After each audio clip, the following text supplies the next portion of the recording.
Hey, what's up, guys? Long time no see. I've got an update for you on that Bumblebee that I was going to work on. The update is there has been zero progress.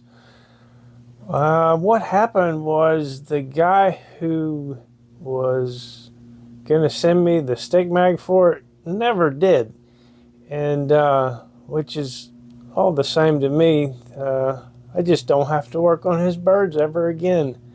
So anyway, this is my Bumblebee, and as you can see, I took the yellow V20 housing off of it and put this black one on here. I've made a few changes to it.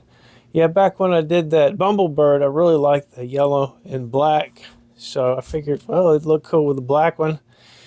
So I started printing them in a matte PETG, a little bit better layer adhesion. I got one customer who's really rough on them, and it looked like he tried to tie a couple of his around a tree. So I started printing them in PETG instead of the carbon fiber PLA. It's a little bit, the surface finish is a little bit rougher, might be able to tell, but I think it looks just fine. It's a little bit higher temperature resistance and just a tougher filament for this job. So some of the other changes I'd made, I started to just go ahead and replace the magazine wire. Let me show you. So here is a factory magazine wire. And, you know, these guns are getting some age on them by now. And where it comes out of the hopper, where it flops around, you know, that is a failure point. What can happen is the wire can break inside the insulation there. So whenever you guys send me one now, I just found a good source for heavier duty pigtails. And these are a higher gauge than this too, which is fitting because we're running a bigger motor. But the problem that I had with these was before they would cover up this pulse button like so, and to get it plugged all the way in, you know, it'd be interfering with that pulse button. You don't have enough room to loop it around like you do with the factory deal. So what I decided to do was add a little cutout in there so we could just plug that in there and then tuck it in there, and then we're good to go. And the other change I made was I added a Picatinny rail. And this Picatinny rail is recessed 2 millimeters in here. You can't really tell, but the reason for that was so it would be flush and not poking out up here. Mainly, it's just a little cleaner, and you know it's not going to move around. And also, I'm trying to get this out one-handed. Let me just put you down.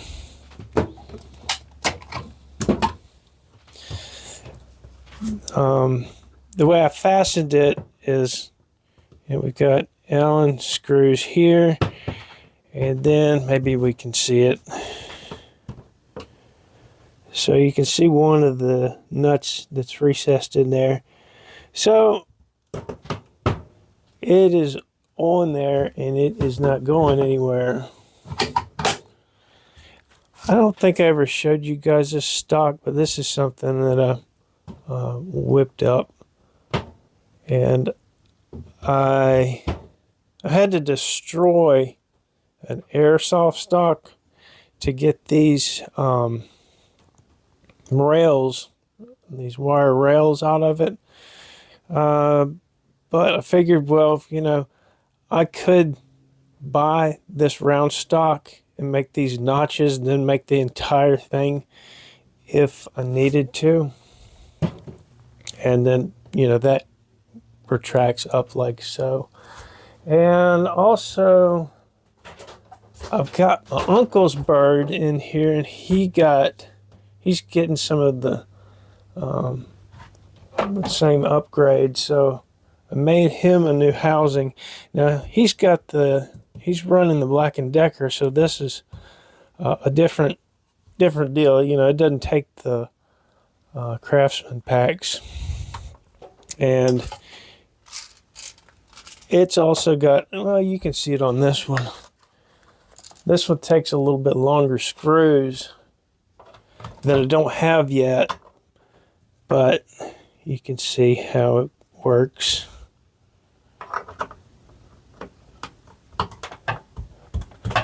And something that I've been dealing with a lot while I've been absent from YouTube is direct connects. And dealing with direct connects at these battery packs, it kind of threw me for a loop because the motor, you know, it's not starved for amperage power, so it behaves a little differently than when you're running 14500s. When you run 14500s, there's a very narrow window in which you can have your clutch tuned perfectly to where it'll run 5K. Now, that being said, if you try to up the pressure any with those 14500s, you don't have enough amperage. So normally, the way I would test those is I've got a 1000 psi bottle right here, and I just hook it up and then shoot.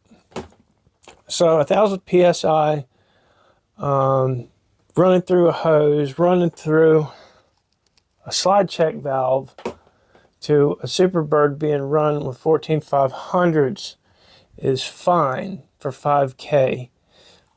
But it's a different ball game when you want to run a bottle 1000 psi. This one happens to be 1100 psi at the moment, directly connected, because these adapters that I use, these internal air adapters, they are completely unrestricted. You see that hole in there? Okay, let me get a factory intake, show you the difference.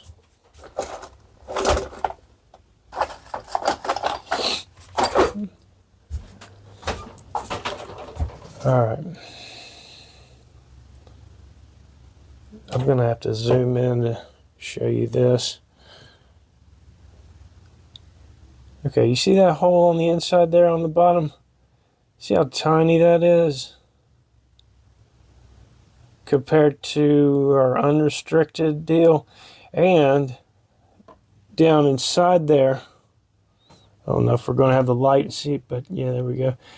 That screw cap comes out and there's a filter screen behind it. What I used to do was port that out to 1/8 of an inch. I believe that's roughly 2 millimeters. And, you know, back in the day, that was fine. I'd have to tighten the clutch pretty tight to run direct connect. But it was still kind of doable. You just have to bring your pulse way down, like when you're at 5K, and you could make it happen.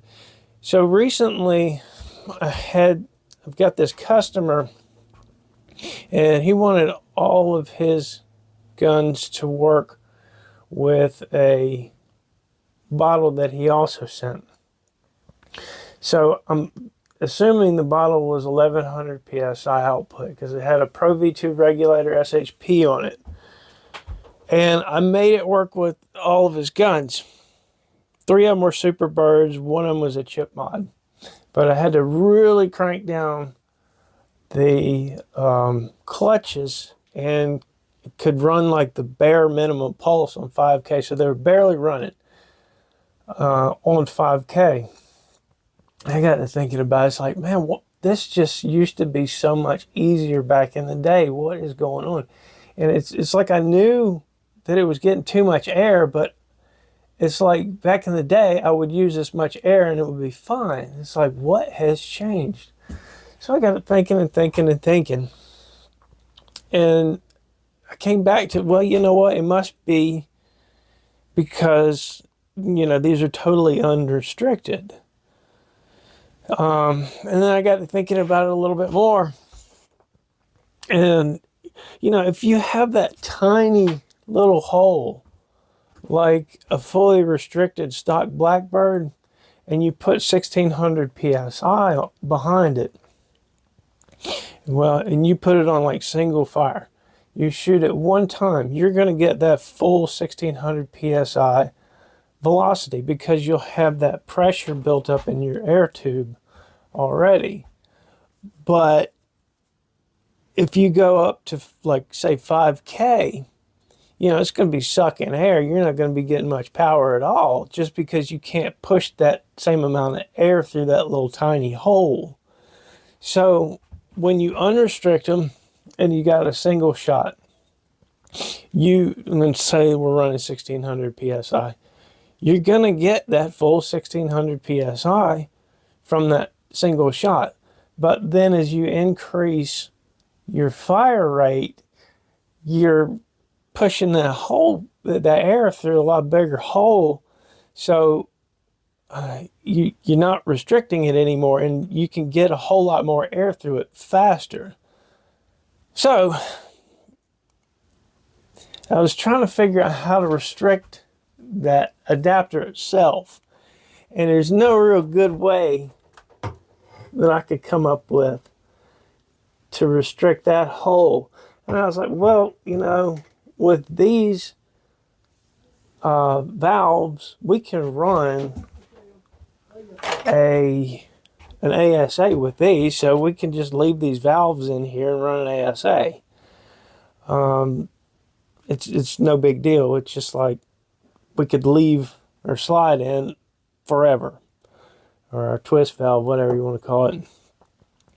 And since, let me show you these two different types. All right. Now, that pin in there, it pushes your regulator valve open, that center pin, when you turn this down. Okay, and it opens up the valve, and that allows air to go through those 4 different holes. All right, well, I said to myself, well, back in the day, if the restriction that I was dealing with was in a slide check valve, that would be my restriction point, right?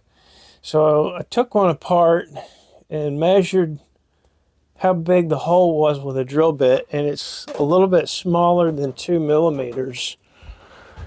So then I came over here and I got to looking at these holes, and those holes are 2 millimeters.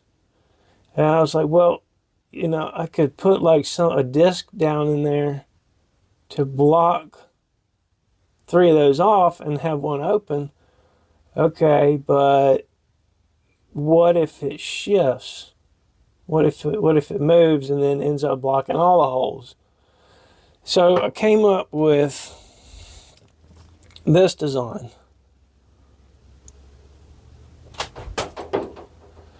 So at any position, that will only allow one entire hole to be open at one time. It will allow 2 millimeters of that hole to be open just because of how long that thing is. It, you know, at any position. So it can have half of one hole and half of another if it's in the right position, or it can have a whole hole, a single hole open at one time. And here it is in a different type that has a slightly different manifold, whatever you want to call it, flow through than that. And I'm calling these restrictor plates. And as you can see, it's the same type of, this one's a white one. And I tried it out and it works great. It's like shooting used to be with that in there. So I'm really happy about that because it was giving me a fit. Because if you get these clutches too tight, it's harder on your auger, your clutch, and your motor. It might even be hard on the board. I'm not really sure about that. So the way I tested that was I just popped that in there and then get everything ready to shoot. And I opened this up because I did have the clutch adjusted really tight, like almost stalling when you turn it on and you hear it load up, and then it was about so tight that it was stalling. So I backed it off like a quarter of a turn, felt it, and I know about what they're supposed to feel like. You know, I can figure how, if it's going to be safe to run with the auger, you know, not going to damage it or anything like that. I got it there, which was about backing it off about a quarter turn, and then put my restrictor plate in, plugged everything up, and it ran really smoothly. So, phew, if you're having problems with this, there are, if you don't have access to a 3D printer, you could, and you're running an internal air adapter, you know, you could go back to the stock intake, but that's a little too restrictive if you really want to have fun. But you can always lower your pressure, get a different regulator. I don't have any 800 PSI regulators, but 800 to 1000 PSI direct connect would be doable. 1000 would be kind of pushing it without any kind of restriction. And 800 is super easy to find. Now, that brings me to Ninja. I have tried to place a couple of sizable orders with them. I got in touch with them, oh gosh, it's probably been a couple of months. Somebody wanted a couple of bottles, and I emailed them telling them what I want, and heard back from the president, and he said that we don't have anything. We're switching over to ISO bottles in 6 weeks, and I was like, oh, okay. So then about 6 weeks later, I had somebody else wanting like 3 or 4 bottles. So I emailed them again. And the same email that responded to me, I guess the president, I guess he didn't want to fool with that small order or just doesn't have any bottles. So I'm looking at AliExpress, and I have found bottles on there, and I'm probably going to end up, you know, going that route. And if I can't do anything with Ninja anymore, I don't know what their deal is, but you know, if I can't do business with them, I can't do business with them. All right, so that's about the size of that. Yeah, sorry to be such a stranger, but I've actually been pretty doggone busy with these things and a few other things. But yeah, I'll try not to be such a stranger. But till then, later.